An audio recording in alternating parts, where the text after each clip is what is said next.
All right. Bad news this morning. A major injury to Hall of Fame caliber player. Dwyane Wade left last night's game against the Grizzlies with a sprained right elbow. This morning he tweeted a picture. Prayers. Did not go his way. Had a small fracture in his elbow, and he is going to miss the rest of the regular season. Scottie, is this the end of the Bulls? Well, I still think that they're going to keep trying to push for the playoff, but I think, realistically, it is the end. I think losing Dwyane Wade, that second scorer for the Bulls, it's been tough with the struggles that Jimmy Butler's been going through over the last few games. It's going to be very difficult for them to start playing better than they were in the past. And right now, losing Dwyane Wade is what really you got him for. This is the time of year. You didn't necessarily need him in December or January. You needed him in April and May. This is what all teams defend against, and that's being injured when the playoffs start. You go through regular season, you try to stay healthy and maintain, but when it comes playoff time, you want to be full strength. And right now, they realize they're not going to be full strength. So it's going to be a bit of a struggle for them going forward. Yeah, you hate to see guys get hurt. It's we've seen a bunch of injuries this year for big name players. But I'll be honest with you, the final blow for the Bulls season happened on July 1st. When they signed Rondo and they signed Wade. He's been playing good. It doesn't matter. This team was not well constructed. They were never going to make the playoffs. They didn't play well. And this is the part I also want to go. Where Rachel at? Rachel, remember when the Bulls She leaves town for one day and you're pulling out all the bad highlights? The Bulls started in November. They're leading the league in three-point shooting. Dwyane Wade was in shots. And Rachel's like, since the playoffs, he's been shooting 45% from three or whatever. And I said, Rachel, cool your jets. Cool your jets. The math tells you he's going to come back down to earth, and he came back down to earth. The shooting came back down to earth. The Bulls came back down to earth. And it stinks that this is how they go out, but even if he was healthy, they weren't going to make the playoffs. They weren't going to make the playoffs. I'll tell you what, they are never wearing those green jerseys again. They're ugly. St. Patty's Day, you got to represent. I know, but that's some bad luck right there. The Celtics are green. For a minute, I thought Jimmy Butler got traded. Yeah, hey. All right, the Knicks triangle offense isn't going away anytime soon, and Phil and company have doubled down on it heading into next season. Even Kristaps Porzingis seems to be on board. But just in case you're still on the fence, take a look at what Jeff Hornacek said. There might be players that think the triangle offense is a deterrent, but there are also probably players out there saying, oh man, I want to run something like that.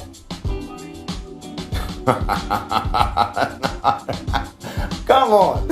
All those players are retired. I want to run around and set screen staggers and all that stuff. Still an offense where guys, if they're knowledgeable about the game, should like. Scottie, you won six titles running this offense. Is the triangle appealing to players from nowadays? Retired players, yeah. There you go. But current players, no. Unless you got a guy like Kobe or Shaq or Michael out there, then no, they don't want to run that triangle. But it's just a high basketball offense. It's read and react. Well, I think today's game is just more faster. Guys want to play more one-on-one. They want to show their ball handling skills, and the triangle just doesn't present that. Ramona, and nobody in the history of basketball ever said, "Ooh, can't wait to run center opposite," right? No. Nobody's looking at that. Look, the guys that wanted to play, you said you got a Kobe or Shaq or Michael or Scottie, it's because they want to play with Michael and Scottie, not because they want to run center opposite. It's the players, not the system. So this idea that it's a selling point is in general. Then specifically, what Scottie said is right. It's definitely a more methodical offense, and guys want to run pick and roll because it's quick. We're making quick reactions. We're forcing the defense to make a decision. You're going to guard me, going to guard the roll man, or you're going to guard the help. You just got to call it something else. So much of it is just read-react. But whatever you call it, no one's going because they want to run that. They're going because they want to play with great players. So then the question is, why is Hornacek saying that now? You know why. Come on now. Oh. Hold on. Is this half empty or half full? It's all the way empty in my glass. What else can he say? He's falling now. He's probably in a little bit of a hot seat. So, hey, you got to try to get some players in there. And maybe this is an opportunity for him to say, hey, bring me some players that can run this system. All right, before we take another break, it is time for our distant replay. This time from better days in Dwyane Wade's career. Oh, man, y'all are nice, man. Side from the right corner for two dunks for Durant. Oh, yeah. Wow. I need to see that again. Wow. Watch the extension of the Who was that trying to help? Who's trying to help? Oh, that's Kendrick Perkins. I should have known. That's over. That was just a that was fine. And for the next 2 weeks, college basketball owns the sports world. Everyone and their grandmother has filled out a bracket. Or if you're like my husband, 5 brackets with different outcomes so you have endless ways to win something. In the NBA, though, there is a different kind of game going on during the tournament. Tanking for a chance to draft the top players. There's Lonzo Ball from UCLA, Jason Tatum from Duke, Josh Jackson from Kansas. Pro scouts aren't just watching these games with their brackets. They're scouting for the superstar who will help them turn around their franchise. And there's a good reason for it. Since the lottery era began in 1985, each of the past NBA champions had at least one top 10 draft pick that started their career with them on the team. The Lakers and Suns, they aren't even pretending anymore. They're shutting down or trading away basically any veteran who might help them win games and hurt their lottery odds. This has become a fact of life in the NBA. There's been plans to reform the lottery so tanking isn't so obvious. Those have come and gone. Which got me thinking, what if we just did away with the draft altogether? It's clearly not working. The Suns have been in the lottery 6 years in a row. The Lakers are going on year 4.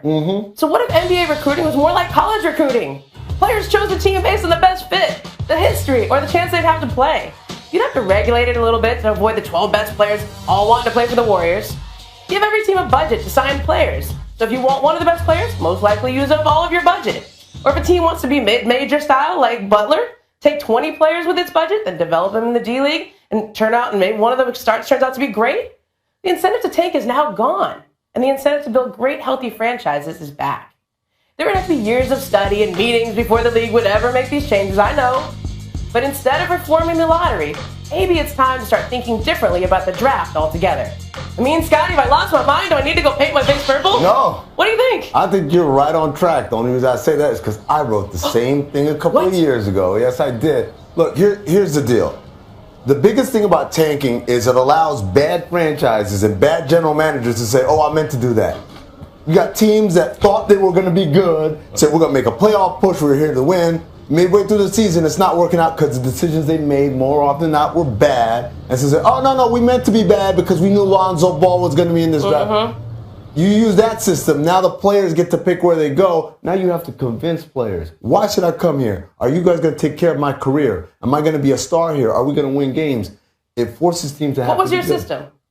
My system was get rid of the draft and then reverse order. Everyone gets an exception. It gets smaller and smaller, right? So the Warriors would have like a $700,000 exception. I think that now you're stacking the deck. You're going to have 4 or 5 great teams and a lot of bad teams. And other than that, you're going to be looking like an AAU team. I mean, look at the players. They all want to go play with a guy like LeBron. Right. They're going to want to go play with a great franchise like the Lakers. So, really? You think? I don't think so. I think guys would look at the Lakers and say, I'd rather go somewhere where they... Even with Magic? They got to start winning. Magic has to prove that he knows how to put together a team that can win.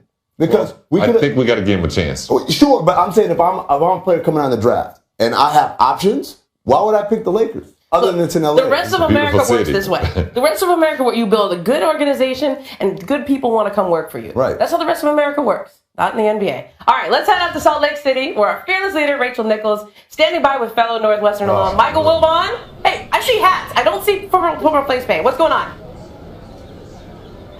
We are here. The entire Northwestern contingent is here, and really, I set this whole thing up just so that Scottie could grill Michael Wilbon for a change, because usually there's nobody's locker over the last 30 years I've been in front of more than Scottie's, hardly. By the way, Scottie made a great point about that AAU situation. It is like the AAU. I think that's a great analogy. I think people will want to go to Los Angeles because they're still relevant. We'll see. I mean, that's some good points too, but I think Scottie's comparison to the AAU is good. And Ramona, we're not painting faces purple out here. We're not doing that. What? That's not happening. We are stopping traffic, though. I want to point. Never been. I want to point out that we've never been 78 years, and I want to point out that we ran into the coach of the football team, Fitz, out in the street just a minute ago, and in the middle of the intersection, there tended such a clot of Northwestern people. I would say that downtown Salt Lake shut down for at least a few minutes, right? A couple of minutes. They're just looking around, going, "Why are you people here?"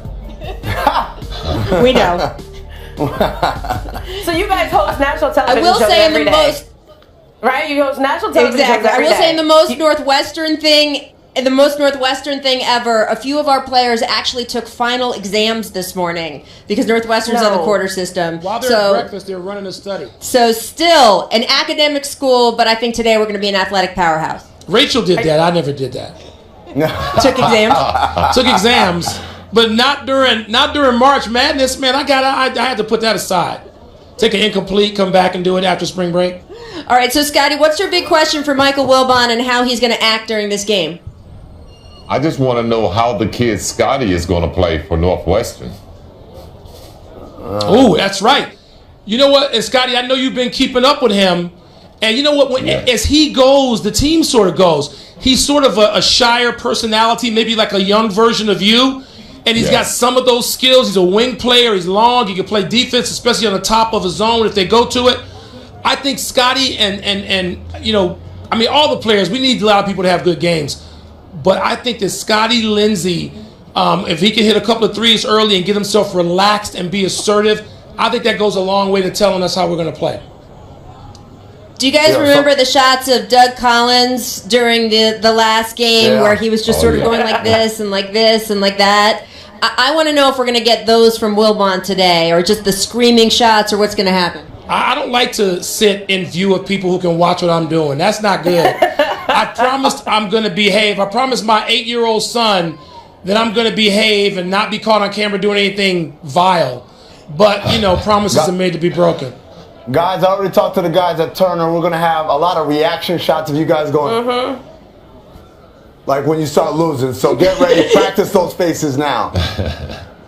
Mike, so you went with the Cubs, right? You were get there. All the way down with the Cubs, all the way through the World Series. What is harder for you to sit through, the Cubs in Game 7 or this game today?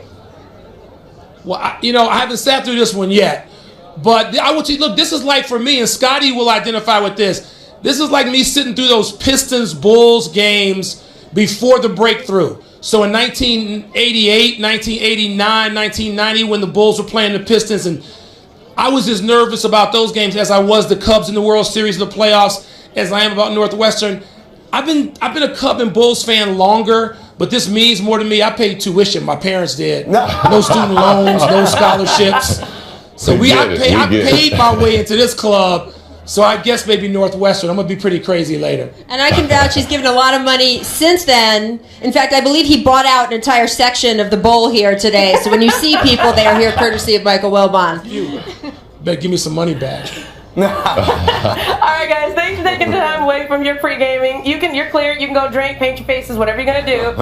There will be cameras on you all day, though. We're watching. Excellent. Thank you. Take care of the show. We'll see you guys soon. We'll try. We'll see.